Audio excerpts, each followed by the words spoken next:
Hello student, I am Munishwari Sahu, assistant professor in Bharati college 2। ठीक है, आज के हमारे इस वीडियो लेक्चर का जो सब्जेक्ट है electromagnetic theory B fourth sem and today is my topic coordinate system. Okay, मैंने कल आप लोगों को प्रीवियस में जो आप लोगों को मैंने डेरिवेशंस बताए थे उस पर मैंने आप लोगों से डिस्कस किया था कि हम अभी तो मैंने क्या किया था नॉर्मल आपको जो कैसे हम कन्वर्ट करते हैं वेक्टर फॉर्म में, कैसे मैग्नेटिक फाइंड करते हैं कंपोनेंट वेक्टर्स के बारे में, ये सारा कुछ मैंने आप लोगों से डिस्कस किया था। ठीक है, and today is my topic this coordinate system. क्या होता है कोऑर्डिनेट सिस्टम, कितने टाइप्स के होते हैं, ये इसके बारे में हम लोग क्या करते हैं आज डिस्कस करते हैं। ठीक, मैंने बताया था कोऑर्डिनेट सिस्टम से रिलेटेड आप लोगों को न्यूमेरिकल्स पूछते हैं। ठीक, न्यूमेरिकल में क्या पूछेगा वो कि कैसे काम करता है, मतलब कैसे उसको कन्वर्ट, जैसे कि आपको दे दिया है स्फेरिकल के फॉर्म में दिया है और उसको आपको कन्वर्ट करना है किसमें, सिलेंड्रिकल में, तो आप उसे कैसे कन्वर्ट करेंगे, उसके लिए भी एक स्टैटिकल फॉर्मूला होता है, उस फॉर्मूला के बेस पे हम क्या करते हैं उसको सॉल्व आउट करते हैं। ठीक है, तो मैं आप लोगों को सबसे पहले न्यूमेरिकल सॉल्व कराने से पहले आप लोगों को मैं ये बताना चाहती हूँ कोऑर्डिनेट सिस्टम क्या होता है, कितने टाइप्स के होते हैं, क्या क्या फॉर्मूला होता है, किससे हम उसको रिप्रेजेंट करते हैं। ठीक, उसके बाद हम आते हैं न्यूमेरिकल्स में। ओके, कोऑर्डिनेट सिस्टम जो होता है मैंने क्लास में भी आप लोगों से इस सब्जेक्ट से डिस्कस किया था। ठीक है, 3 टाइप्स के कोऑर्डिनेट सिस्टम होते हैं मेरे पास।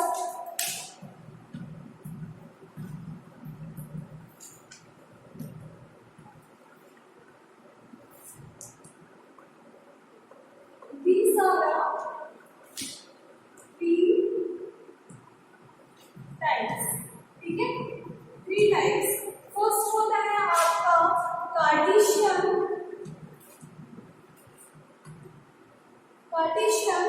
Coordinate system. ठीक है, सेकंड होता है आपका सिलेंड्रिकल कोऑर्डिनेट सिस्टम। ठीक, थर्ड क्या होता है आपका स्फेरिकल कोऑर्डिनेट सिस्टम। ठीक है, CS डॉट मतलब कोऑर्डिनेट सिस्टम। अब देखो ये तीनों में होता क्या है, जो मेरा कार्टेशियन रहता है उसको हम लोग किससे शो करते हैं, मैंने बताया हमेशा ये जो रहेगा x y z के फॉर्म में रहेगा। जब भी आप क्वेश्चन देखोगे तो आपको क्या है, जैसे कि आपको स्फेरिकल के फॉर्म में दिया और आपको बोला जाएगा आपको सबसे पहले इसको पहचानना है, क्योंकि जब क्वेश्चन आप लोग सॉल्व करेंगे ना तो उस टाइम पे आपको क्या रहेगा कि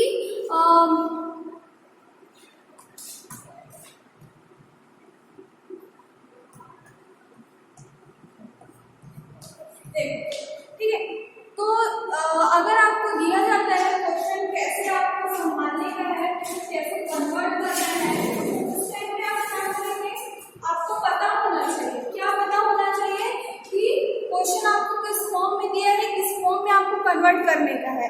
ठीक है, यहाँ पे देखो मैंने बताया कार्टेशियन जो रहता है हमेशा x y z के फॉर्म में होता है, मतलब इसका जो इक्वेशन आएगा वो किस फॉर्म में आएगा, x y एंड z के फॉर्म में। ठीक है, सेकेंड आपका होता है सिलेंड्रिकल कोऑर्डिनेट सिस्टम। तो जो मेरा सिलेंड्रिकल कोऑर्डिनेट सिस्टम होगा वो रो फाई z के फॉर्म में होगा। इट मींस मेरे को दिया है कि कार्टेशियन के फॉर्म में दिया है, कन्वर्ट करना है उसको किसमें, सिलेंड्रिकल फॉर्म में। तो आप ये इसके लिए आप रो फाई z के फॉर्म में आपको फॉर्मूला फाइंड करना पड़ेगा। अभी मैं फॉर्मूला भी बताऊंगी कि आपको रो फाई के जेड फॉर्म में आपको लाने का है, फिर उसको इक्वेशन कैसे बनाना है, स्टेप बाय स्टेप मैं आपको सारा कुछ प्रोसीजर बताऊंगी। ये क्वेश्चन बहुत इंपॉर्टेंट है, इससे आपको 7 मार्क्स के क्वेश्चन पूछता है। ठीक है, थर्ड पॉइंट होता है स्फेरिकल कोऑर्डिनेट सिस्टम। इसको हम r थीटा फाई के फॉर्म में क्या करते हैं, रिप्रेजेंट करते हैं। ठीक, तो ये जो मेरे तीनों जो कोऑर्डिनेट सिस्टम्स हुए हैं, तो सबसे पहले तो हमको जानने का है कि कितने टाइप्स के हमारे पास कोऑर्डिनेट सिस्टम होते हैं। There are 3 types of coordinate system. First होता है कार्टेशियन कोऑर्डिनेट सिस्टम, सेकंड होता है सिलेंड्रिकल कोऑर्डिनेट सिस्टम, थर्ड होता है हमारा spherical coordinate system, that is a representative of x, y, z and cylindrical coordinate system rho phi z and spherical r theta phi. ठीक है, यहाँ तक समझ आया। अब मैं आप लोगों को ये इसका फॉर्मूला बताती हूँ। कार्टेशियन के फॉर्म में है। अगर आपको एक्स वाई जेड का फॉर्मूला निकालना है तो कैसे आप फाइंड करेंगे? ठीक है,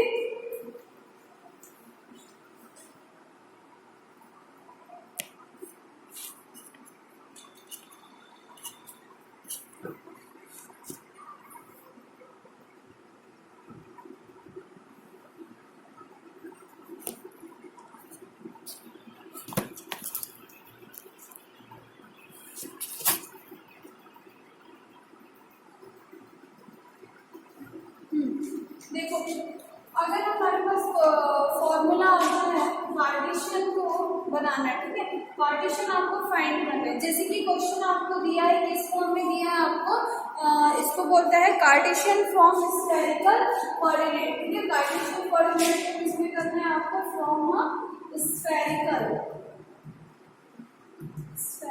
फॉर्म करना है। ठीक है, तो क्या होता है कार्टेशियन कोऑर्डिनेट को किसमें करना है आपको? स्फेरिकल में। तो कार्टेशियन मेरी वैल्यू किसमें दी रहेगी? आर थीटा के फॉर्म में दी रहेगी। तो x इक्वल टू होगा r sine theta cos phi, y equal to होगा r sine theta sine phi. Cos phi जो है वो किसमें चेंज हो जाएगा? y में। साइन फाइव में चेंज हो जाएगा, z जो रहेगा वो आर कॉस थीटा। ठीक है, तो इस तरीके से किसको फॉर्मूला होगा? ये कार्टेशियन का। ठीक, अगर आपको अब स्फेरिकल को बोलेगा कार्टेशियन में चेंज करना, अभी तो मैंने दो कंडीशन बताया है। ठीक है, अब हमको बोल रहे हैं spherical coordinate system from Cartesian. ठीक है, तो कैसे करेंगे? मैंने तो बताया था ये कार्टेशियन किस फॉर्म में रहता है? एक्स वाई जेड के फॉर्म में रहता है, स्फेरिकल आर थीटा फाइव के फॉर्म में रहता है। ठीक है, तो ये जो आर थीटा फाइव, इसके लिए भी तो कुछ फॉर्मूला होगा। ठीक, तो आइए देखते हैं हम लोग क्या होता है उसके लिए फॉर्मूला। आर इक्वल टू होता है root over x square plus y square plus z square. ठीक, क्या बोल रहा है? बोलने का मतलब क्या है? आपको कार्टेशियन के फॉर्म में क्वेश्चन में दिया रहेगा। ठीक है, आपको स्फेरिकल में उसको चेंज करना है। तो आर इज इक्वल टू आप ये फॉर्मूला अप्लाई करके वैल्यू पुट करेंगे तो आपको वैल्यू मिल जाएगी क्या? ठीक, फिर थीटा का फॉर्मूला क्या होता है? cos inverse root over x square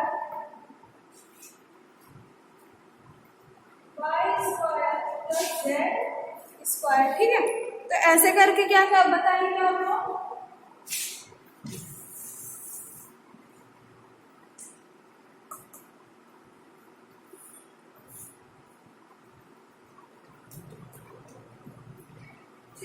ये किसका है?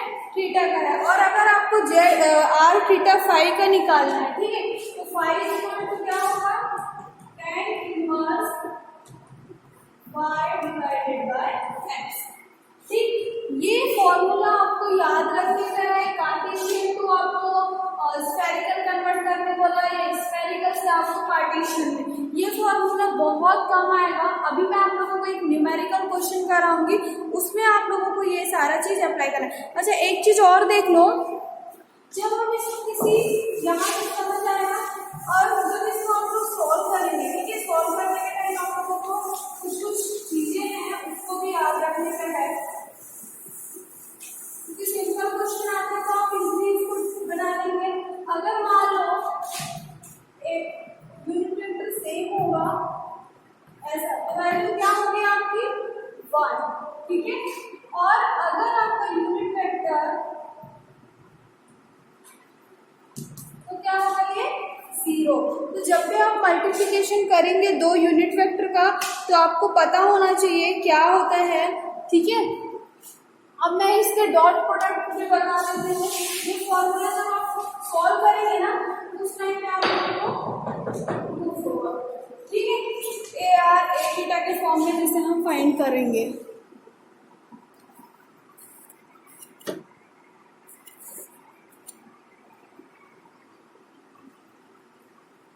अब देखो हमको एक डॉट प्रोडक्ट के फॉर्म में देखना है। ठीक है, तो डॉट प्रोडक्ट में क्या होगा,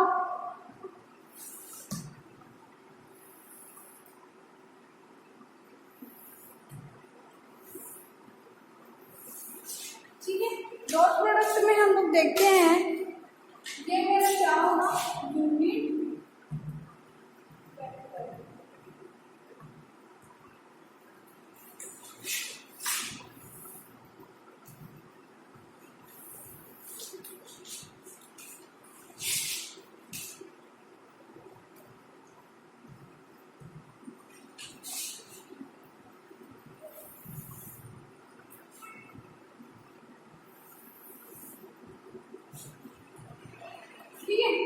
क्या क्या बताया मैंने, रो फाई जेड, ठीक, 3 चीजें बताई। अब हमको क्या देखना है कि कॉस थीटा, ठीक है, मतलब फॉर्मूला हम यहाँ से भी फाइंड करेंगे,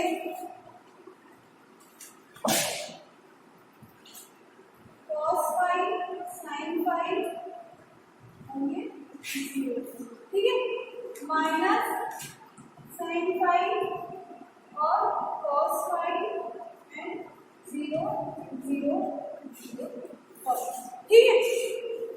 अब देखो, मान लो हमने यहाँ पे 2 यूनिट वेक्टर था, इसका लिखने का मेरा पर्पस क्या है, ये मैं समझाने का है, ax इंटू a हो, ठीक है। जब आप न्यूमेरिकल सॉल्व करेंगे इस टाइम पे अगर आपका ऐसा कुछ क्वेश्चन आता है, ठीक, तो आप ये दोनों को मल्टीप्लाई कर रहे हैं, जब हम इन दोनों को मल्टीप्लाई कर रहे हैं तो हमको क्या मिल रहा है, cos फाई, तो ये आपको याद रहने का है, ठीक है। अगर आपको ay के साथ मल्टीप्लाई करेंगे तो क्या मिलेगा, sin फाई, ठीक है, और az के साथ आप मल्टीप्लाई करेंगे तो क्या मिलेगा, 0, ठीक। ऐसे आपको इसको याद रखने का, इसलिए ये फॉर्मूला बनाया गया है, ठीक। अब इस ax का मल्टीप्लाई आपको किससे करना है, a फाई से, मतलब ax इंटू a फाई, क्या मिलेगा, माइनस साइन फाई, ठीक है। उसके बाद ay into a phi, ay into a phi क्या मिला है हमको, cos फाई, तो ये क्या हो गया, cos फाई हुआ, az इंटू a फाई क्या मिला, 0, ay az into a phi 0। ऐसे आपको ये याद रखोगे तो जब मल्टीप्लाई करोगे तो आपको समझ आ जाएगा, ठीक है। यहाँ तक समझ में आई। उसके बाद क्या करेंगे इसमें हम लोग,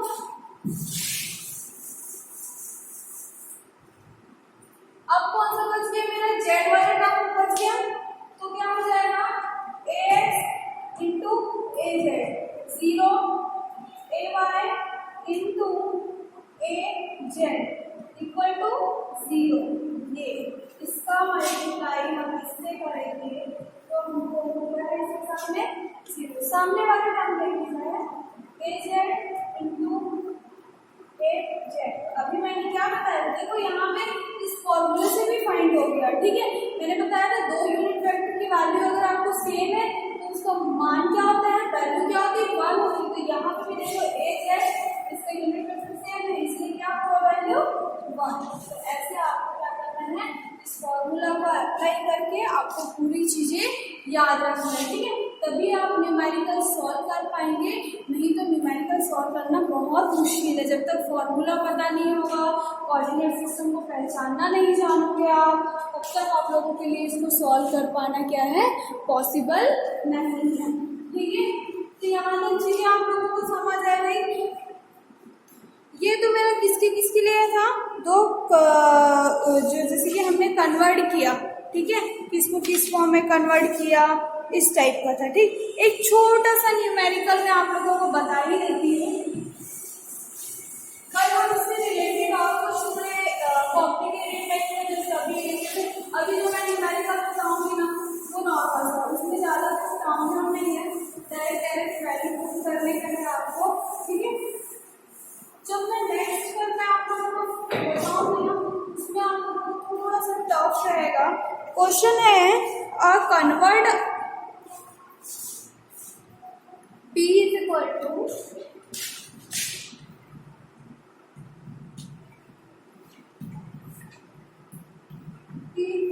क्वेश्चन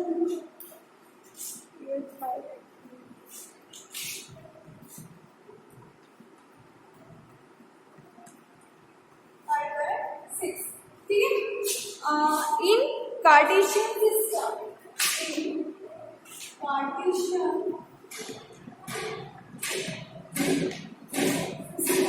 ओके, एकदम इजी सा क्वेश्चन है। देखिए आप लोगों को भी लगता है कैसे बन जाएगा। सबसे पहले जब भी हम क्वेश्चन सॉल्व करते हैं तो मैंने बताया गिवन डेटा हम लिखते हैं। Given data p equal to हम क्या किया है 8 5/3 5/6 दे दिया है, ठीक है।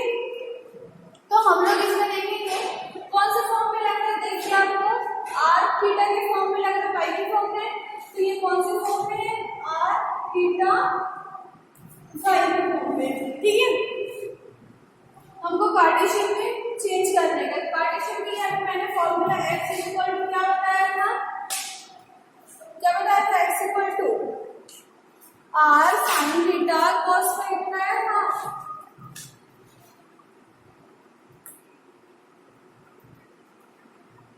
ये ठीक है।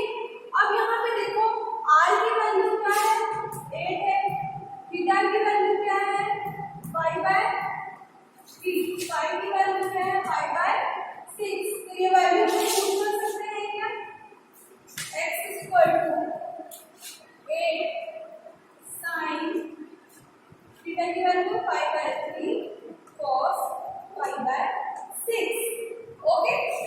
पूरे इसको सॉल्व आउट करेंगे, सॉल्व आउट में क्या हो जाएगा 8 sin 60, कैसे आया 60, 5 की जगह मैंने 180 रखा, डिवाइड किया उसको तो sin 60 एंड cos 30। अब ये सब की वैल्यू रख के आप x की वैल्यू फाइंड कर सकते हैं, ठीक है, एकदम सिंपल है, ठीक। तो जब इसको पूरा सॉल्व आउट करेंगे तो क्या आएगा x की वैल्यू 6 आएगी, ठीक। एज इट इज आपको क्या करना है z की वैल्यू निकालना है। तो z के लिए मैंने क्या बताया था formula, sorry r sin theta cos phi, और y के लिए क्या था r sin थीटा, ये क्या था r sin theta cos phi था, ठीक है। और उसके लिए क्या था r sin theta sin phi, sin phi y की वैल्यू क्या है, r की वैल्यू 8 sin 5/3 and sin 5/6, तो क्या हो जाएगा 8 sin 60 and sin 30। तो कैसे से आप लोग इसकी वैल्यू रख के क्या करेंगे, इसको सॉल्व करेंगे तो कितना आएगा 3.46। ये y की भी वैल्यू मिल गई हमको, ठीक है। अब z की वैल्यू हम क्या करेंगे, अब z इक्वल टू क्या होता है x equal to r sin theta cos phi होता है, तो z इक्वल टू क्या होता है r cos थीटा, ये बताया मैंने, ठीक है। तो z इक्वल टू r की वैल्यू क्या है 8 cos theta 5/3, 8 into cos 180 divided by 3